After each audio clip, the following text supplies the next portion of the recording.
প্রথমত আমি ধন্যবাদ দেই, কৃতজ্ঞতা প্রকাশ করি।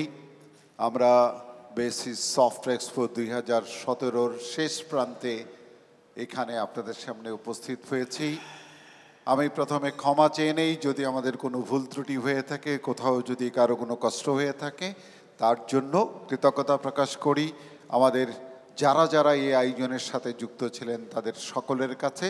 কারণ এইটিই আমার কৃতজ্ঞতা প্রকাশ করার, ক্ষমা চাওয়ার শেষ সুযোগ, সুতরাং সেই সুযোগটাকে আমি ব্যবহার করছি। এবং আরেকটি বিষয় আমি বলি, সেটি হচ্ছে যে এই মঞ্চে আমাদের জন্য একটি দুর্লভ অভিজ্ঞতা হলো যে বাংলাদেশের সাকসেস স্টোরি শোনার একটা চমৎকার সুযোগ বাংলাদেশের তথ্য প্রযুক্তি খাতের হলো। একদিক থেকে আমরা মুক্তাদিরের কাছ থেকে শুনলাম, আরেক দিক থেকে আপনার প্রাণ গ্রুপের কাছ থেকে শুনলাম, এবং আমাদের নিজস্ব সফলতার কাহিনী রিফ সিস্টেমের কথা শুনলাম। আমি তাদের প্রত্যেককে অভিনন্দন জানাই, কৃতজ্ঞতা জানাই, কারণ বাংলাদেশের সফলতাই প্রকৃতপক্ষে আমরা তথ্য প্রযুক্তি খাতে নতুন করে আবার দেখিয়ে দিতে চাই যে এটি হচ্ছে সবচেয়ে বড় সম্ভাবনার খাত। সচরাচর যেটি হয়ে থাকে, কোনো ট্রেড বডির সভাপতি যদি মন্ত্রীদের সামনে বক্তৃতা দেয় তখন দাবিনামার একটি তালিকা তুলে ধরে। আমার জন্য সৌভাগ্যের বিষয় যে এই দুইজন আমার পাশে বসে আছেন, তাদের কাছে আমার দাবিনামা পেশ করার কিছু নাই। তার কারণটি হচ্ছে আমি বক্তৃতা দেওয়ার আগে যদি কোনো মতে জুনায়েদ আহমেদ পলক বক্তব্য দিয়ে থাকেন তাহলে আমার কথাবার্তা যা বলার তা সব বলা হয়ে যায়। শামীম সাক্ষী আছে, অর্থমন্ত্রীর সামনে এই ঘটনায় আসছি আমি।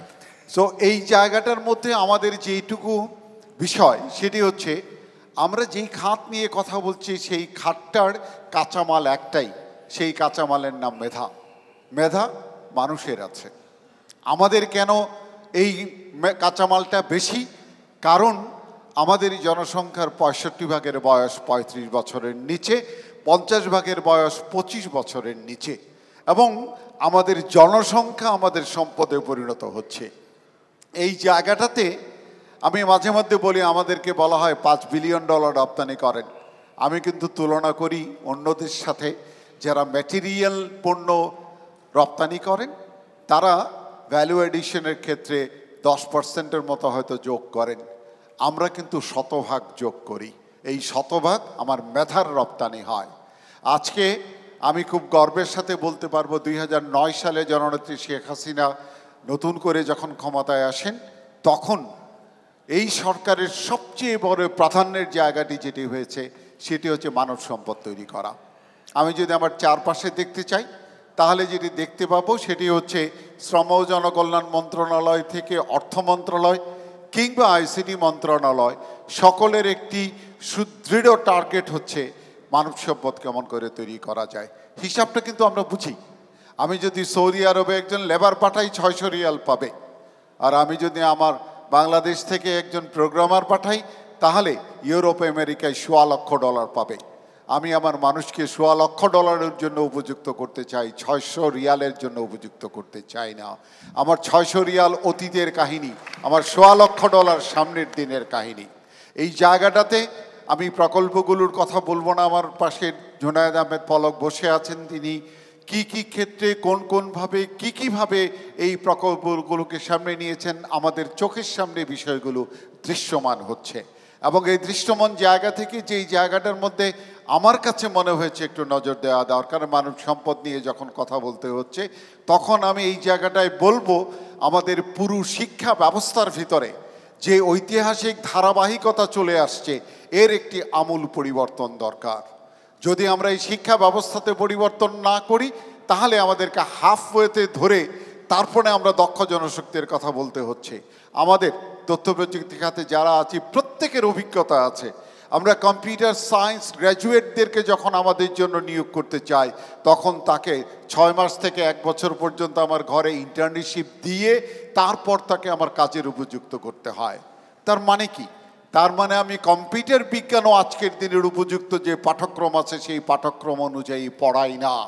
আমার দেশের যে শিক্ষা ব্যবস্থা আছে সেই শিক্ষা ব্যবস্থার পাঠ্যক্রম যেমনি বদলানো দরকার, তেমনি করে শিক্ষা দান পদ্ধতিটাও বদলানো দরকার।